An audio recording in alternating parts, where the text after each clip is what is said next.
What's going on, everybody? King of Dragons 5000 here, coming at you with another figure review. Today we'll be having a look at the Mattel DC Comics Multiverse Green Lantern John Stewart from the Batman Collect and Connect series. Here we do have John Stewart in the packaging. What we're going to do now is take a little break, get him open up, and we'll have a better look at the figure inside. So stay tuned, everyone. And so here we have John Stewart posing out of the packaging. Before we have a look at the figure, let's actually take a look at what John Stewart comes with. John here does come with the main torso of the Ninja Batman, which we'll have a better look at when he's all put together. As far as John Stewart here goes, he does come with two sets of hands. He does come with a pair of fists. He comes with a right hand with the ring effect. And then he also does come with a grip hand for his left hand. Unfortunately, he doesn't come with anything else. I would have liked to see a construct of some kind, or even a lantern, because he didn't come with a lantern. He comes with a grip hand, but no lantern. That's kind of disappointing. With his accessories out of the way, guys, let's actually move on to John Stewart's details. And so here we have a closer look at John Stewart. Now, I do have to point out that there are a few issues with mine. We're going to start off with the really big issue on his eyes. I don't know if you can see, but his eyes are not painted exactly where his eyeballs are. You can kind of see his eyes are actually lower than what they're supposed to be. You can see right here his eye is actually sculpted in, but the paint missed its mark. He kind of has like droopy eyes right here, or his eyes are half open. That's not the way the figure should be. His eyes should actually be further up. Now that is a little bit disappointing, and there's really nothing I can do to fix that. Aside from that, you can see he does have a little bit of paint coming from the head downward where they did his hair. It kind of comes with the territory on how they did the fade, which I'm not going to lie, they did a really impressive job with the way his hair looks. Now, there are going to be some areas where you can see some black paint, but that's to be expected, seeing as how you can't always get something like that as clean as you can without somebody messing up the paint. So, as far as the head sculpt goes, it's a really nice sculpt. However, I don't feel like it captures John Stewart 100%. Now, you can argue that it does, but me personally, I feel like something is lacking. Maybe it's because the head sculpt on him seems kind of young. Like, this looks like a younger John Stewart, but it's not supposed to be. It's supposed to be his rebirth or his modern day look. So, why does he look younger? I have no idea. Moving on to the costume, something I do love about this figure is the emblem. I really love the way Mattel put this Green Lantern emblem on, and it's so vibrant. You can see the Green Lantern emblem, and it just looks really, really nice. The shade of green that they went with his costume is pretty close to what they've used for all the other lanterns. You can see on mine, they kind of did a good job with the paint going all the way up, although they kind of just globbed a piece right here at the corner, where you can see this side goes flush. This side, they missed the mark, and it looks like they just got a drop of paint and said, there, it's fixed. Because that's actually raised. That's not something that is flush with the figure, as you can see right there. So overall, it's a decent paint apps. And on the back, they did a really good job. It's clean for the most part.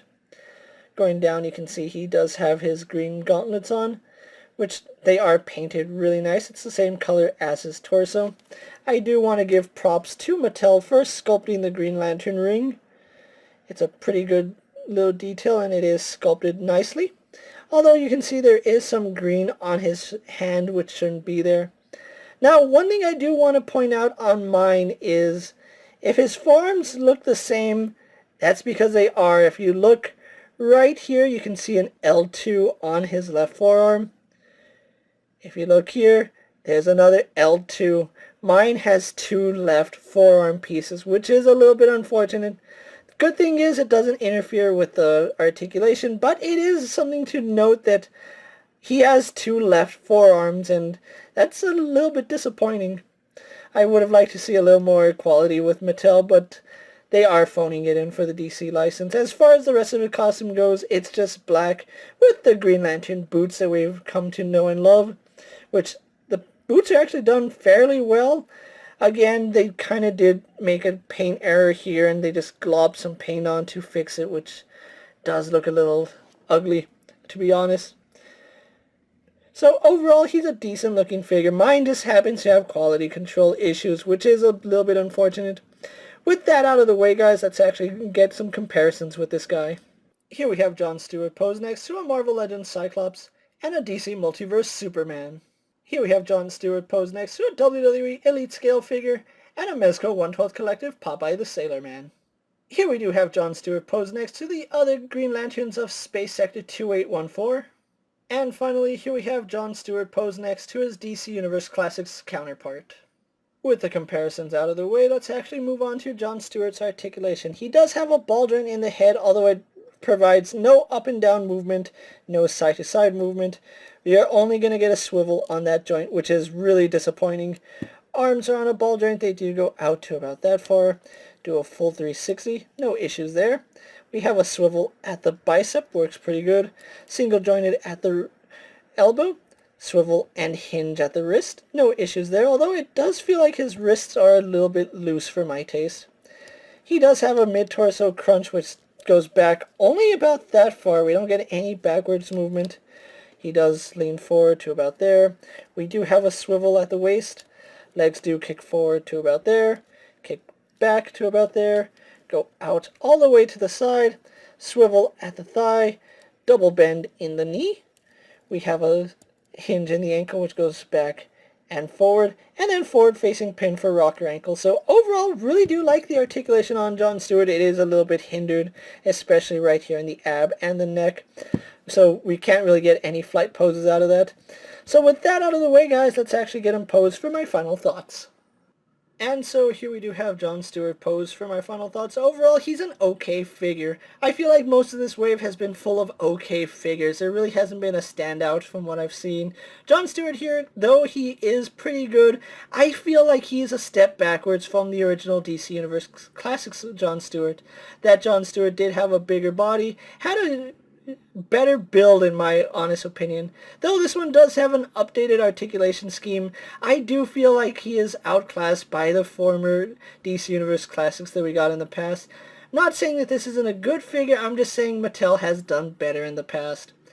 However, if you did miss out on the DCUC Jon Stewart, this is a really good figure to have in your collection, especially if you're trying to build up the ranks of the Green Lantern Corps. Jon Stewart is a necessary add to any Green Lantern collection, seeing as how he is probably the second most known Green Lantern out of all the Lantern Corps.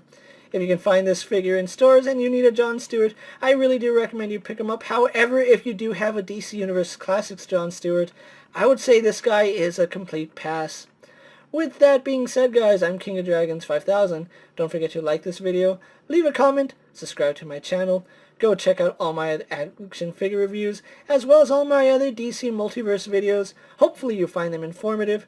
As always, if there's a figure you would like to see me review, let me know down in the comments, and if it's in my collection, I'll definitely have a look at it. And while you're at it, check out my Instagram account for new and exciting action figure photos. And while you're at it, ring that bell to be notified every time I upload a new video. Until next time, guys, I'll see you later. Take care, everyone.